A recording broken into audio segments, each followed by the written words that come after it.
గారు కనీసం స్పందన కూడా ఎందుకు లేదు? మీరు చెప్పినట్టే 140 కోట్ల మంది భారతీయులకు సంబంధించిన అంశం. మరి అలాంటప్పుడు కనీసం ఒక సిబిఐ ఎంక్వైరీ వేయాలని మోడీ గారికి ఎందుకు తోచలేదు? 2 నెలల కిందనే నేషనల్ డైరీ డెవలప్మెంట్ బోర్డు చేతుల్లో ఒక రిపోర్ట్ వస్తే 2 నెలలుగా ఏమీ చేయలేదు. ఒక సిబిఐ ఎంక్వైరీ వేయడానికి మోడీ గారికి ఎంతసేపు పడుతుంది? మరి ఎందుకు చేయలేదు? నిజంగానే హిందూ మతం మీద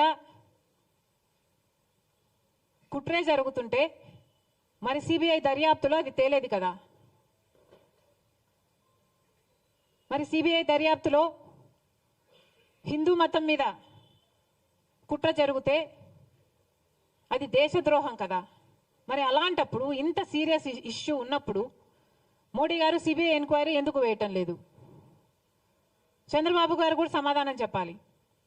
2 నెలలుగా మీకు తెలుసు,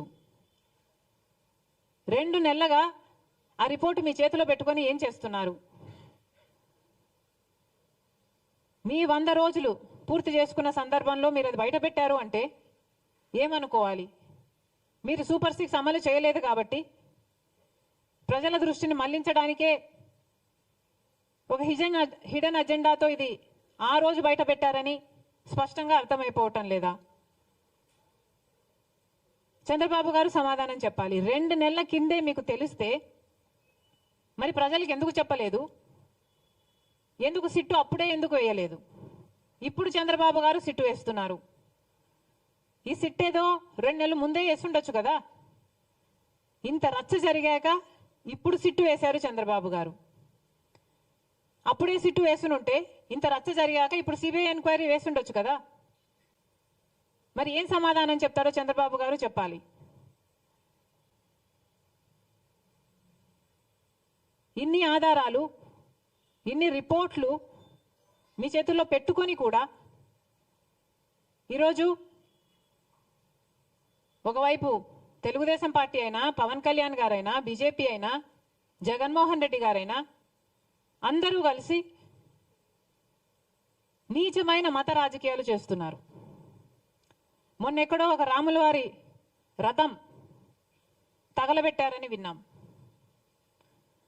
వీళ్ళు చేస్తున్న ఈ క్రియలకు, వీళ్ళు మాట్లాడుతున్న మాటలకు ఇవి ఎక్కడికి దారి తీస్తాయి అన్న స్పృహ లేకుండా, అన్న ఇంగితమన్నా లేకుండా రెస్పాన్సిబుల్ పొజిషన్స్లో ఉన్న వాళ్ళు మాట్లాడాల్సిన మాటలేనా ఇవి? మళ్ళీ చెప్తున్నాం, లడ్డూ కల్తీ జరిగిన విషయంలో మతోన్మాద చర్యలు అవసరం లేదు, సవాళ్ళు ప్రతి సవాళ్ళు కూడా అవసరం లేదు, దీక్షలు ప్రమాణాలు అంతకంటే అవసరం లేదు. ఇక్కడ కావాల్సిందల్లా నిజం, ప్రజలకు నిజం తెలియాలి. ఈ తప్పు ఎవరు చేశారు, పెద్ద చేపల చిన్న చేపల, ప్రజలకు నిజం తెలియాలి, చర్యలు తీసుకోవాలి. మళ్ళీ ఈ తప్పు జరగకుండా జాగ్రత్త పడాలి. అది మానేసి ఇలా నీచమైన మత రాజకీయాలు చేయడం చాలా దుర్మార్గం. మేము దీనికి వ్యతిరేకం. కాంగ్రెస్ పార్టీ ఒక సెక్యులర్ పార్టీ, కాంగ్రెస్ పార్టీ రాజ్యాంగాన్ని గౌరవించే పార్టీ. కాంగ్రెస్ పార్టీ అన్ని మతాలని గౌరవిస్తుంది, అన్ని కులాలను గౌరవిస్తుంది, అన్ని భాషలను, అన్ని ప్రాంతాలను గౌరవించే పార్టీ కాంగ్రెస్ పార్టీ.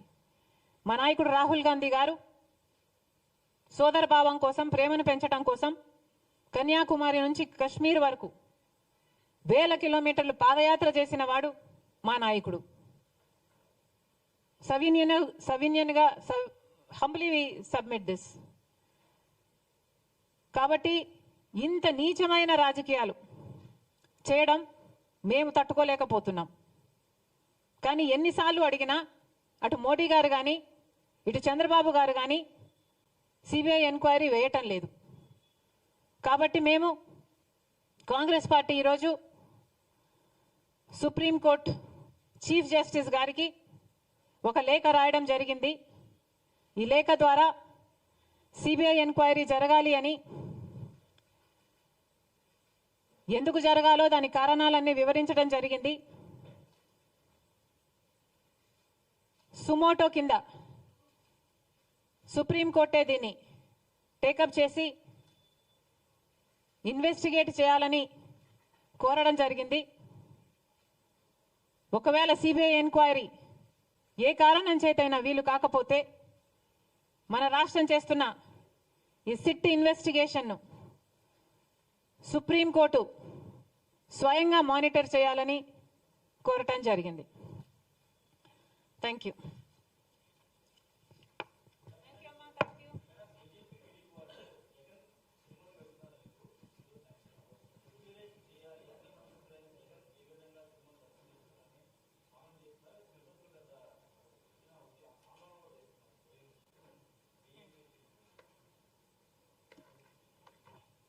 దాని గురించి నేనేం చెప్పాలి, జగన్ గారు చెప్పాలి కదా.